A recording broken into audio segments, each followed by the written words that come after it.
House Republicans held a press conference Tuesday morning with the family members of Gaza hostages.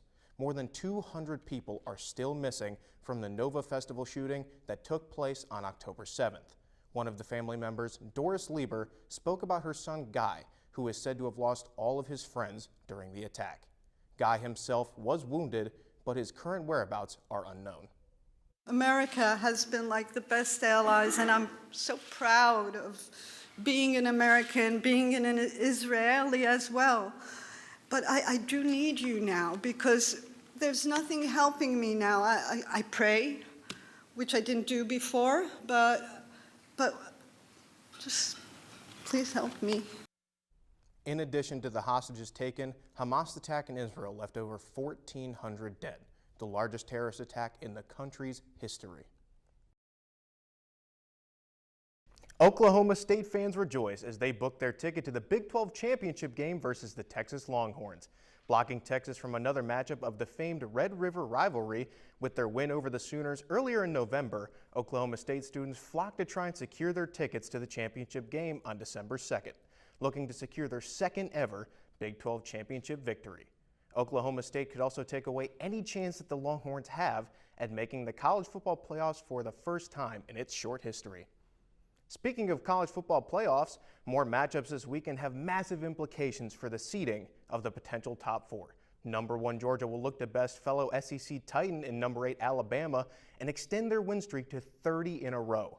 Number 4 Washington and number 6 Oregon, led by Heisman candidates Michael Penix and Bo Nix respectively, will battle for the Pac-12 championship in Las Vegas. Number 3 Michigan, after their big win over Ohio State, hope to punch their ticket to the playoffs with the upcoming Big Ten championship versus Iowa.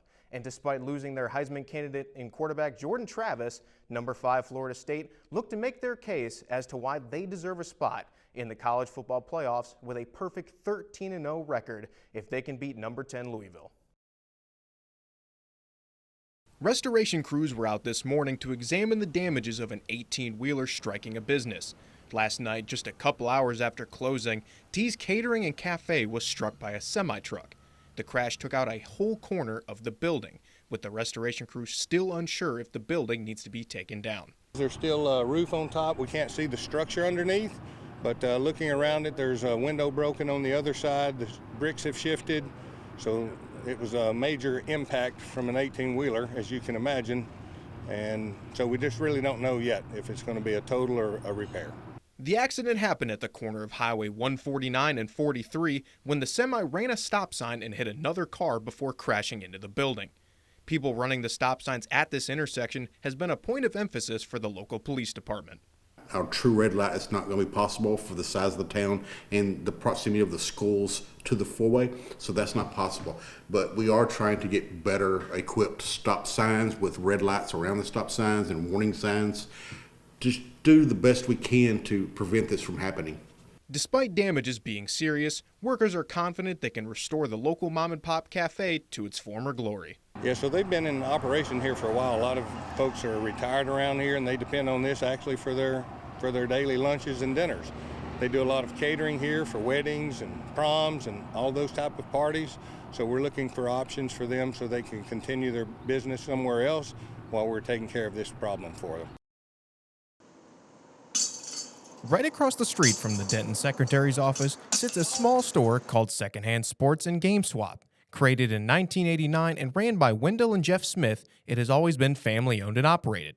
The current owner, Victor Ambrosio, has worked with the store since he was young. After school, I had nothing to do, so they had just opened that year, and I just found myself wandering around the shopping centers looking for something to do. I started helping by sweeping the floors and fixing bikes, and that's how I got started in this business.